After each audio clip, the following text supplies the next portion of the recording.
Have you ever wondered what would be the most important thing you could do, should do, for the rest of your life in terms of your health? And when I say you, I'm speaking really anybody over 25, but certainly those 40 and older. What is the single most important thing that you should do, should be thinking about, take responsibility for? The reason I say it this way is because this is the most common question I get all the time. So I see the answer to this question like a game of chess. You look at the board, and the single most important thing that you can do, what's the first piece you're going to move, is worry about muscle mass.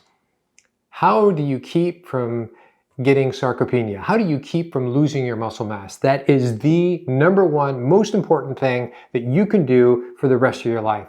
If you think about muscle mass, and I'm not saying that you have to be a bodybuilder, but whether you're a young woman, a young man, an old woman, an old man, middle age of either, you still have to do it. It's a responsibility. I'm going to give it to you in 4 steps of what you need to do. But I see it very much as a game of chess. Chess is the game of life, if you ask me. Wish I had more people to play with. But what is the first piece you move out? Let's call it the knight. The first step is you need to eat enough protein. You need to eat enough protein. So, time to show you exactly how to calculate how much protein you need to eat. As you get older, you're going to need more, but at least you need to know how much you need. Most people far under eat the amount of protein. Now we're not even talking about plant or animal, we're just talking about protein requirement. That's the first piece on the board. Okay, so now you know what your first piece on the board is in the game of life, of chess. All right, how do we go about that? How do you calculate how much do you actually need? All right, required daily protein. How to calculate it for women, for men. First step is ideal body weight. You can look that up, and there are a lot of different formulas out there, and guess what? They all come to about the same answer. So it's ideal body weight. It's not your actual weight, it's your ideal body weight. Some people have 300 or 400 pounds to lose. I'm not interested in that so much for this calculation at all. All right, so here's for women, here's for men. I'm going to use me down here. I'm 5'10", my ideal body weight is 162. I do not weigh this. I used to weigh more, now I weigh less. And we'll be using an example of a 6'2" man later on. But this is your ideal body weight, step 1.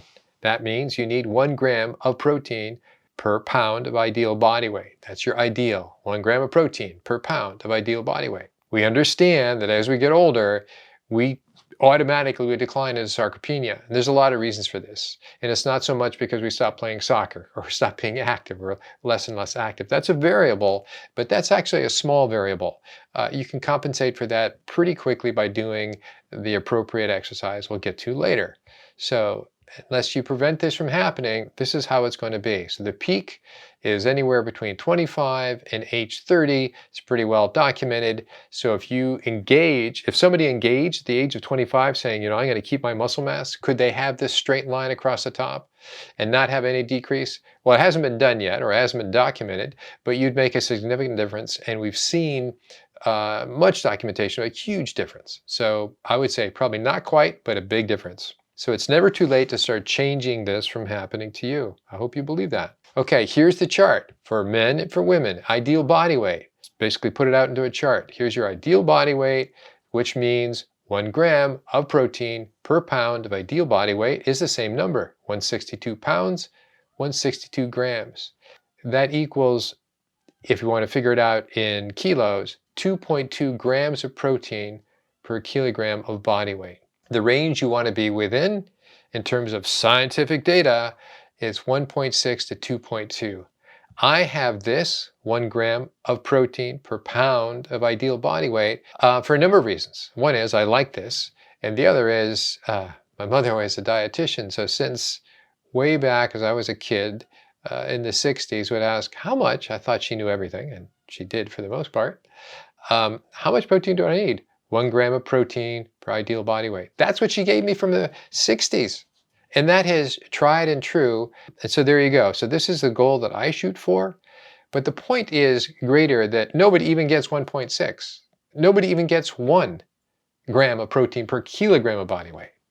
So the amount of people that eat appropriate amount, adults over the age of 85, over the age of 25 or 30, that eat the appropriate amount of protein per day is less than 1% in the United States. I'm kind of guessing it's that way elsewhere. So, and the minimum amount of protein to have to stimulate the greatest muscle protein synthesis is at least this. So if you're snacking, you have a little snack early morning, late afternoon, late morning, early afternoon, then you have dinner like we do around 5:30, then at least have this amount. So you look up your weight and your gender and you figure out the minimum amount. We'll show what that looks like in just a second. But know what that is. You need to eat protein to make sure you have enough to maximize the benefit. The benefit is muscle protein synthesis, to make muscle. It serves many purposes, not just keeping you from falling and so on and so forth. So you need to have at least 0.18 grams per pound of ideal body weight. Why don't you just simply say it's 20%, 0.2, okay? So that's a fifth of all of your amount of protein per day. A fifth is what you should have as a snack size, a minimum snack size. There you go, and that's what this column is. So if your amount was 150, you divided that by 20%, that's roughly 30 grams, your ballpark. Example, Ralph, 6.2, he's a 46-year-old male. What's he going to do? His ideal body weight, I don't really care for this calculation what his actual body weight is. His ideal body weight is 180. So he tells me he's 50 pounds overweight. So he finds out what his kilos are, right? So 180 divided by 2.2. And now we're going to figure out the grams of protein required per day as the low level of 1.6 grams of protein required per day. Work out of 128 grams. So anywhere from 128 grams to 180 grams of protein per day, based on his ideal body weight, I would shoot for higher, is what he needs to have. Now here's real food. There's steak, there's New York strip, and leftovers. How much protein is in that steak? First we measure it, right? So the weight of that steak is 205 grams. The weight of the combined leftovers is 218 of my wife and myself, right? So on the left, 218, on the right, 205. That's the weight of the meat, cooked meat. So now we go to Chronometer, and you can look that up for free. And here's how you do it. You go into Search Foods, you go into beef loin, strip steak, and you can find there's a lot of choices. New York strip, boneless, etc. This tells me in every ounce, in every 28 grams, that there is 9.2 grams of protein. So now I know per 28 grams, which is an ounce, how much protein is there. Okay, so this shows every 28 grams cooked, broiled New York strip steak, I have 9.2 grams of protein. So here's how I would do it. 9.2 over 28 gives me a coefficient, and I'm going to use that. I use that coefficient. For 218 says I have 71 plus grams of protein. For all of that leftovers, I have 67 grams of protein. Okay, so now we know how much protein is in the thing right in front of me, the food right in front of me. And I can calculate how much do I need. If I want to chop up my leftovers, here's another one, skinless chicken, cooked skinless chicken. The weight is 128. So I look that up, all right? And I find that in the skinless cooked chicken, from Chronometer, it says 7.9 grams, call it 8 grams of protein per 1 ounce of skinless chicken. There's my little coefficient, the way I do it. So therefore, in 128 grams, which is that weight, I am going to get 36 grams of protein. This has a total of 36 grams of protein. It does not have a total of 128, okay? Roughly a third. All right, so here you go, on and on. The first thing you need to do is ideal body weight. Second is how much protein do you need and how much protein is in the food you're about to eat. You need to have a visual. You do this once and you're done for the rest of your life. You need to have a visual of how much protein is in that meat that you are about to have, okay? And here's some off-the-cuff calculations I've done. For 3.5 ounces of grilled skinless chicken breast, it's about 30 grams, right? So now you know this list. Roast skinless turkey breast, grilled lean sirloin, salmon, wild caught, cooked shrimp, etc. Now you know, you have your little calculation because you weighed it out. That's how much protein is in that. Okay, so now that you have your first piece on the board and you know the amount of protein that you need, especially as you get older, what's the second thing? Now, obviously it's exercise, but exercise is way too general of a word to talk about. Something really specific is weight resistance or resistance training specifically. And even more specifically, we're going to call it weight resistance, high intensity training. It may mean go to the gym. You could do it by body weight, but I'll show you what we do and why that's important. If you can do this twice a week, and if you're focused, you can be done with this in 15 minutes twice a week. If you did it 3 times a week, or if at least you had some sort of twice a week HIT, high intensity training, and you did something else that had to do with weights, that would be great. Do you need to do 4 times a week? Might be marginally better, but we're now getting in a place of significant difference. So something is much better than nothing. So the problem with the next piece on the board is you often have to prepare to do that thing. What are you going to do HIT? Does that mean get a gym membership? Does that mean showing up at the gym or going over to figure out where to buy your membership or what weights to get? It's very simple. Don't get too complicated here. But that's the second step. I'll show you about that now. So the second piece on the board is exercise. More specifically, it's slow weight resistance, high intensity training. Spell that one out. Very briefly, this is important. This is important. So we have first the amount of protein that you required. Now we're giving a demand. We're demanding some strength from your muscles. We're demanding some muscle protein synthesis by showing them in your exercise. And so this is what we do, exactly what we do. Well, let me just get in a little explanation here. So yes, we do go to the gym. Do you have to go to the gym? You could do this at home with bands. We did that for the first part of the COVID, and that was more difficult. So luckily our gym opened up for various reasons, and so we continued working out in the gym. This is just pictures of us, but we do HIT Mondays and Fridays. I time Judi, and the idea is going slowly, and there's a whole video on how we do this, so I'm not going to break it down for you, but it's slow weight resistance, high intensity training.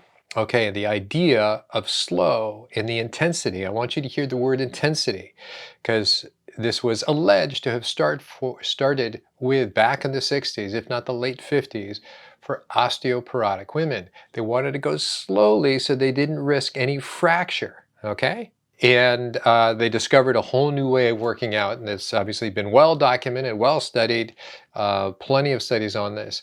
But the idea being is that you are going to the point of muscle fatigue. You can't go any further, and that's going to happen within 30 to 90 seconds. So within half a minute to a minute and a half.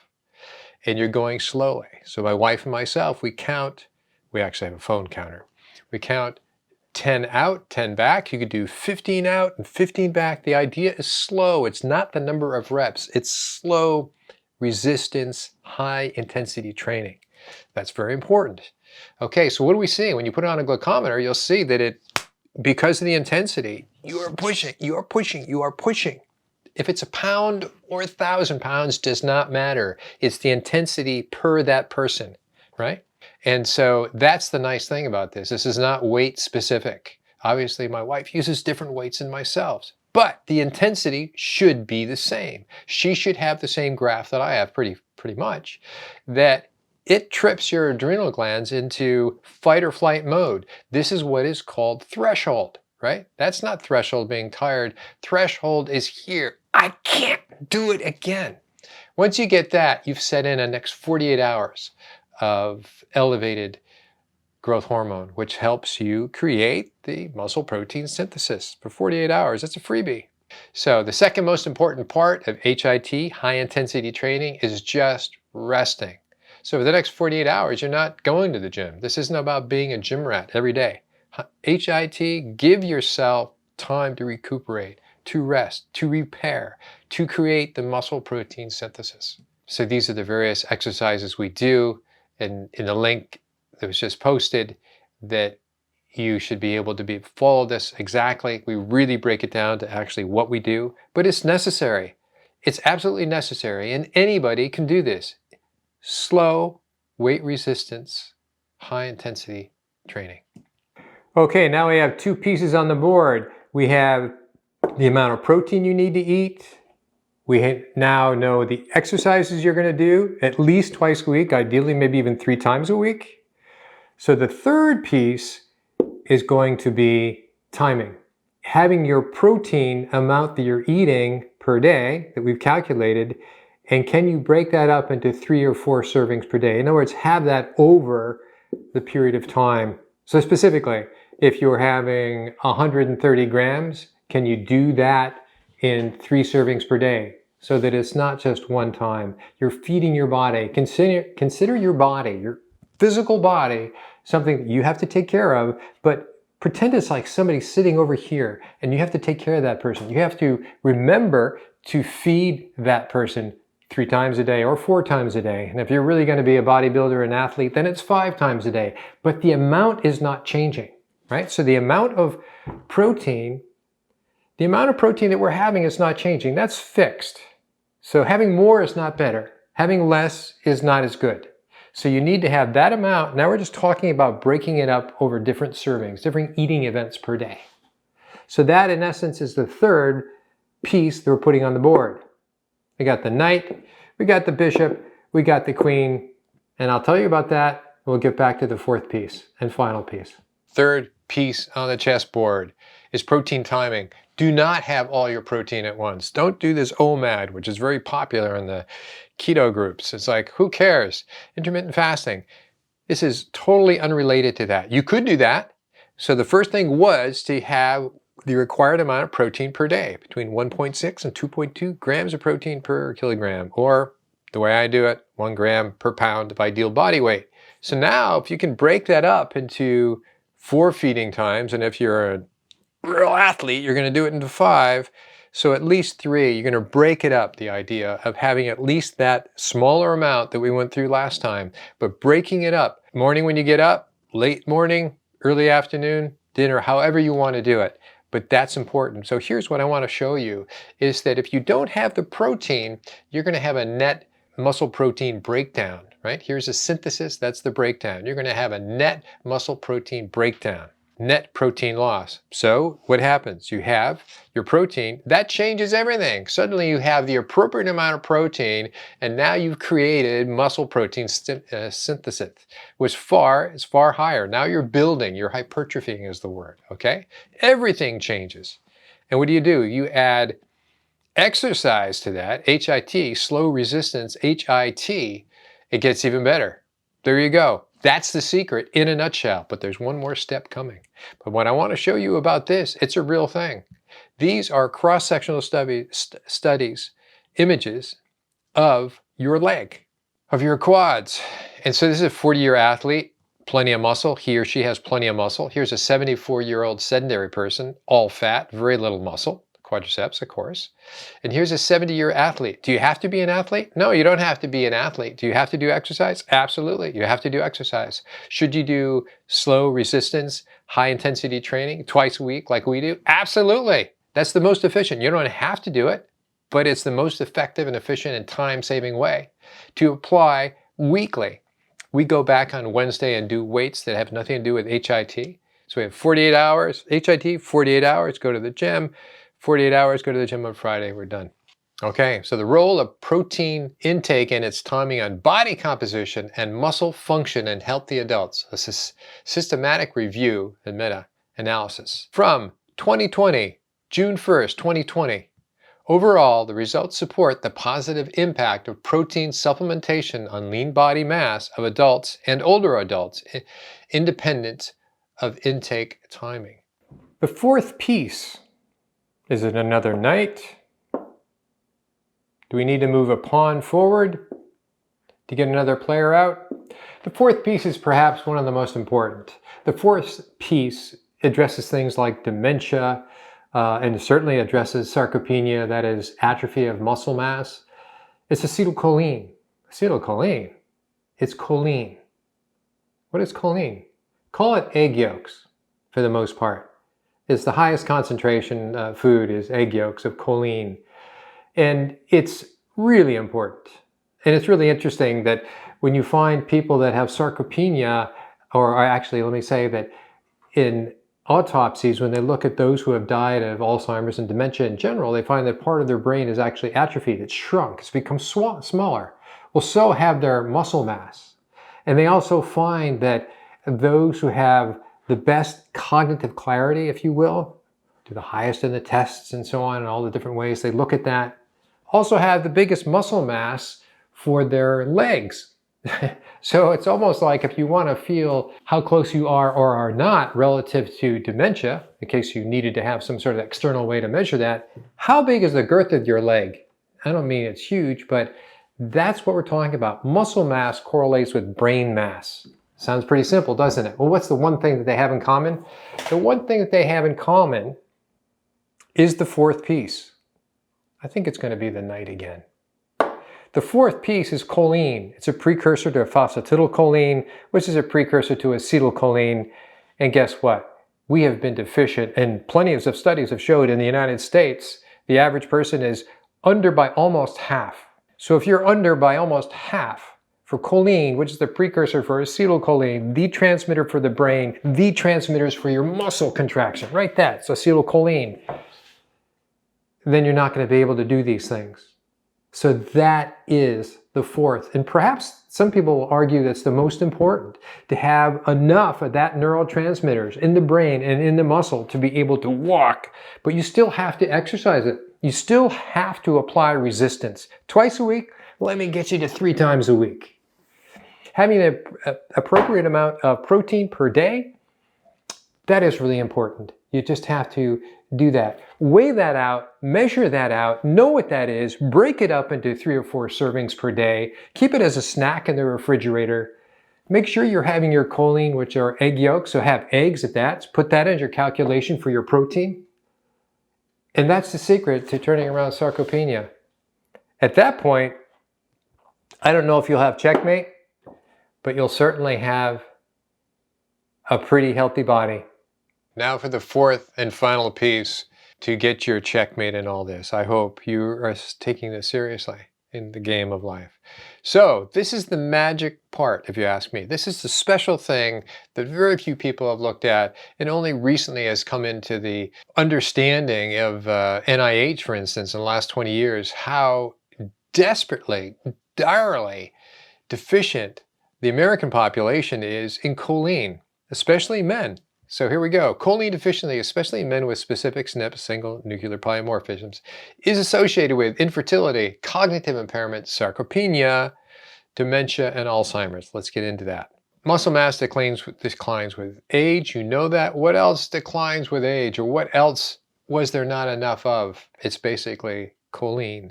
It's never too late to start making these changes, but now you have the amount of protein you're going to eat, you have the exercise you're going to be supplying a demand, you have the protein timing, and now you'd say, well, am I not getting choline from all these things that I'm eating? You are getting more choline than you would have otherwise, for sure. But are they the best sources of choline? No, not at all. It's egg yolk. Egg yolk is the highest and best sources of choline. After that, it's liver. Choose your liver. Could be sheep's, beef, calves, and so on. It's important to have a little bit of that, and people have neither, I should say. And why are we talking about choline? Because it is a precursor of acetylcholine, which is the dominant neurotransmitter for muscle contraction. It is a dominant neurotransmitter for cerebral thinking, working. Okay, choline requirements by age. Why do I say men? Men have the highest demand, and yet, you'll see in a second, they are the most chronically deficient in choline for their entire lives. For their entire lives. Women have less of a demand, except outside of childbirth, pregnancy, and lactation, but overall it's lower. Different issues. We've covered that in another video. Okay, so actual choline intake versus requirements. Men have the highest requirements. So they're going to have, and this is actually what the average is in the United States. So they are over 150, this is young men, 150 below. Older men are even more. So times that, 10, 20, 30, 60, 70 years. How much of a difference do you think that's going to make? It's going to be profound. They're going to be sarcopenic. They're probably going to be well into cognitive impairment, if not dementia, if not Alzheimer's. What that looks like, healthy brain versus not a healthy brain. It atrophies. It shrinks. Brain shrinkage. So why we do this? High intensity training we do at home on the rug. There's videos about that too.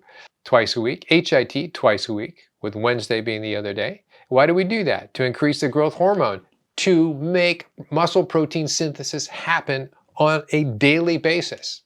We want this brain, not this brain. We want these muscles, not these muscles. And guess what? It is in our power to be able to do that. It's in your power to be able to do that. And it's not a major change, but you have to want to. You have to be a little intelligent about how you go about it. You have to be informed. You need to weigh some of that protein. You need to know about HIT, which is easy to do.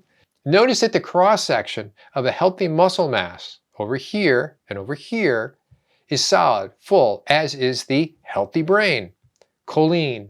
Choline is the missing ingredient. Plenty of documentation on this, but often you don't find it combined with muscle kinesiologists who talk about protein and exercise. This connection is not a coincidence.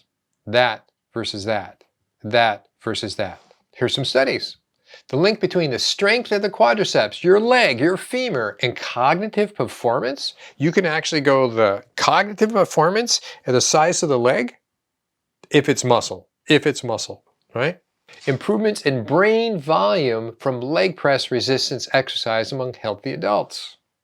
Impressive. Resistance exercises and resistance training evoked substantial functional brain changes. Conclusion, based on our analysis, resistant exercises and resistance training evoke substantial functional brain changes, especially in the frontal lobe, were accompanied by improvement in executive functions. That's what the frontal lobe does. Resistance training led to lower white matter atrophy and smaller white matter lesion volumes, functional and/or structural brain changes.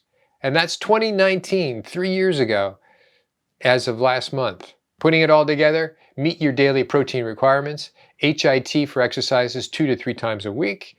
Don't consume all of your protein in one meal. Have 3 to 4 eating times, meals, snacks, and make sure you have your choline, egg yolks, and liver. Till next time. So if this is something that you're interested in, that is a topic that I obviously go deeper in terms of labs, in terms of how to do it, in terms of why you would want to do it, various topics, as you've seen that I've done in the past, then please let me know below in a comment. Till then.